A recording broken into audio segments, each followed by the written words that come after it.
ਉਹਨੂੰ ਕਮਰ ਜਵੇਦ ਬਾਜਵੇ ਨੇ ਠੁੱਡਾ ਮਾਰਿਆ ਪਰਾਂ ਕਰ ਦਿੱਤਾ। ਹੁਣ ਅਗਰ ਚਾਰ ਪਾਰਟੀਆਂ ਹੈ ਨੇ, ਉਹਨੇ ਆਖਣਾ ਜਰਨਲ ਨੂੰ ਕਿ ਤੂੰ ਮੇਰਾ ਗੋਲਾ ਗੁਲਾਮ ਹੈ, ਤੂੰ ਇੰਡੀਆ ਨੂੰ ਅੱਖਾਂ ਦਿਖਾ, ਅਮਰੀਕਾ ਨੂੰ ਅੱਖਾਂ ਦਿਖਾ।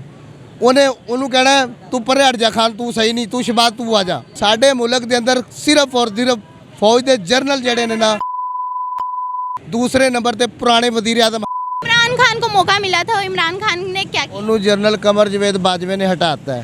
फौज का कोई भी जरनल नहीं चाहता कि एक बंदा हुकूमत करे। उन्हें महंगाई की थी 150 ते ब्रेक लाती सी पेट्रोल की। हुण देख लो पिछलिया ने की किया, 300 ते छड्ड के गए ने।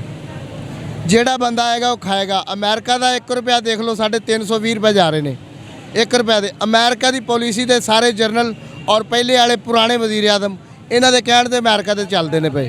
कोई बंदा ये नहीं चाहता अज करदा ला दे मुल्क का 500 वाली 50 की छाह हो जाएगी। कोई जेड़ा भी कोई आंदा उन्होंने अमेरिका आंदा जे तू करदा देता तू इन्हों खाएगा किंज। जेड़ा वजीर आजम का आंदा उन्होंने कहता जे तू करदा साडा देता तू अपनी आवाम नूं खाएगा किंज। सानू जेड़ा भी आंदा टोका लैके वड्ढण दी करदा है।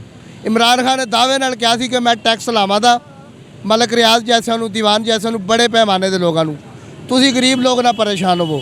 150 ते ब्रेक ला देंगे, इस तो अगे महंगाई नहीं जाएगी। अच्छा, उन्होंने कमर जवेद बाजवे ने ठुड्डा मारिया परा कर दिता। हुण अगर चार पार्टियां है ने, उन्हें आखना जरनल नूं कि तू मेरा गोला गुलाम है, तू इंडिया नूं अखां दिखा, अमेरिका नूं अखां दिखा। उन्होंने कहना तू परे हट जा खान, तू सही नहीं, तू शबाद तू आ जा। जो शबाद ने कहा जरनल तू खराब हैगा, तू गलत हैगा, उन्होंने ठुड्डा मारेगा, कहेगा दरदारी तू आ जा। साडे मुल्क के अंदर सिर्फ और सिर्फ फौज के जरनल जड़े ने ना, दूसरे नंबर पे पुराने वजीर आजम ने। खान जिंदाबाद बस।